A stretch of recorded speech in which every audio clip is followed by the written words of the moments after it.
Bismillah, alhamdulillah, wassalatu wassalamu ala rasulillah. In the name of Allah. Praise be to Allah. Peace and blessing on His Prophet Muhammad sallallahu alayhi wasallam. This is a response to Mr. Investigate Islam. And we met with him before. And I'm not gonna, talk a little bit about that. He'll probably pull his clips out and try to, again, attack, the people's characters, and that's what he does. And I don't want to, have anything bad towards him. I'm gonna be a bit strict on this video, inshallah. We're gonna analyze, okay, from a psychological perspective. And I know what he's gonna say. He's gonna start attacking, cursing out, and trying to just instigate some issues, but it's no problem. We're gonna analyze what is his problem anyway. I mean, when we did have that debate before in Ali Akbar, he tried to put everyone down, in that debate, because he was owning the room. He was going there, just making fun of everyone. No one could check his references. Now he's putting his, alhamdulillah, some things up that we can. They're in English, just to show you the fallibility of his argument.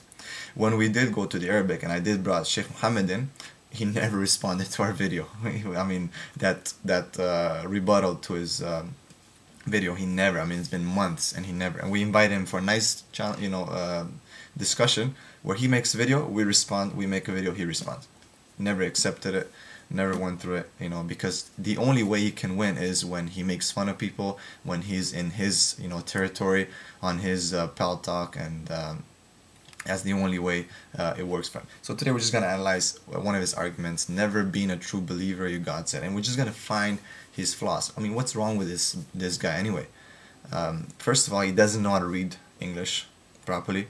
I know his Arabic's, somehow good, better than mine, but not better than someone who has learned in Islam. Second of all, we see he knows nothing about the Quran. Okay, has no clue whatsoever. And I mean, whoever's fooled by this guy, I really feel sorry for you. And even I don't even, we don't even have to go in too much detail. He obviously is, as you can see, his technique, that he tries to always stop the video and he tries to say, some kind of weird, like potato or coward, you Muslim, you little kids, come learn from me Islam. I mean, these are just appeal to emotion, appeal to ridicule. These are just fallacies that he has no clue. He knows no argumentation, no debate, whatsoever. He needs to learn, okay? He needs to go and learn, and then maybe more people will take him seriously. But so far, no one takes you seriously, okay? People are not converting to Christianity because of your fake arguments, and if they are, I haven't seen a smart Muslim, someone who's knowledgeable, to convert to your, so-called ideology, okay, and your approach to examining Islam. So, having said that, we're just gonna analyze his arguments to give you an example of the types of arguments he makes.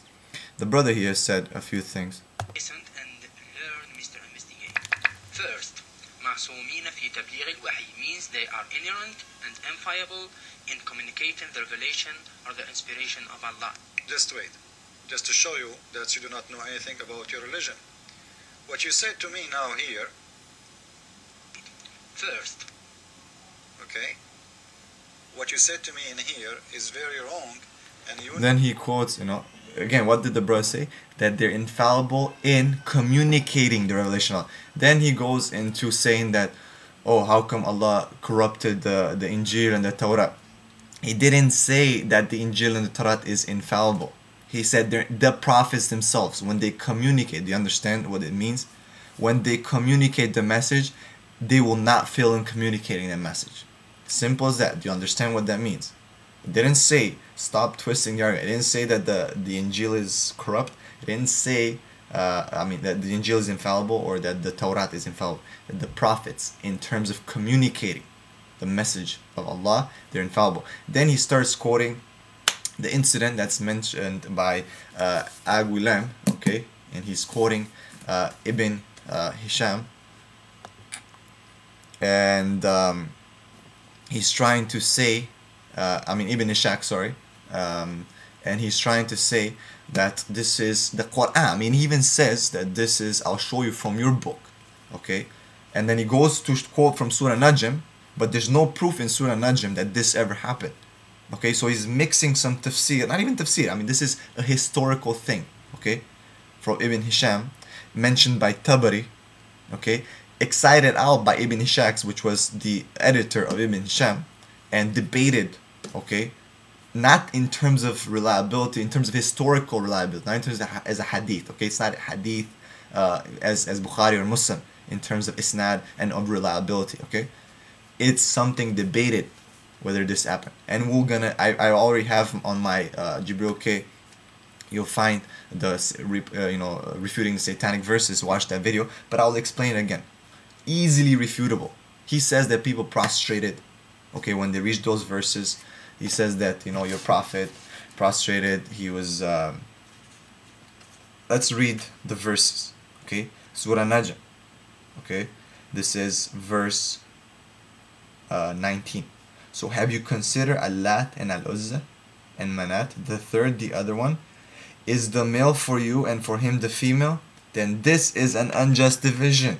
They are not but names you have named them, and you and your forefathers, for which Allah has sent down no authority.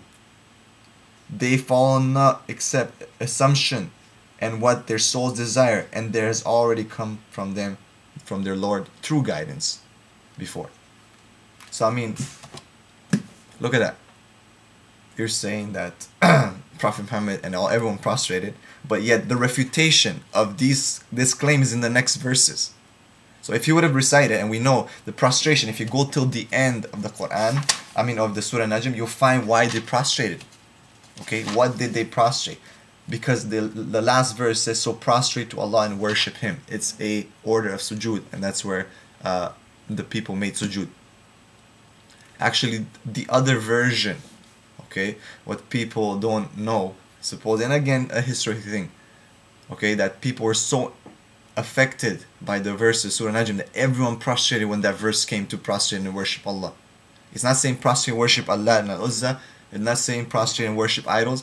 Prostrate and worship Allah. And now Mr. Ingas against Islam is going to jump in and say, coward, your prophet coward. He was attacked by the Satan, and he was this and he was that. What kind of prophet? He's not, infallible. Jibril, okay, you don't know what I'm talking about. Come learn Islam from me. He's gonna, try to take parts and, make it. This is the, I would say, the landmark, the mark of a person who has no knowledge whatsoever. He's not sincere in finding any answers. He's not sincere in talking about the truth. All he is looking for is to just, just mock people and just laugh at them and just call them potatoes and just do his, weird debates, calling Osama Abdullah a scholar. Osama Abdullah is not a scholar. What are you talking about? A scholar. And you are definitely not a scholar of Christianity or anything like that. You're not a scholar whatsoever. You need to go and learn Islam. You need to read the Quran properly, okay? By yourself, with sincere intention. If this is the truth or not. To read the Bible with sincere intention. Is that the word of Allah or not? To see the problems, okay? Anyway, putting that aside, what is wrong with this guy? That he never actually puts any thought into the things he says.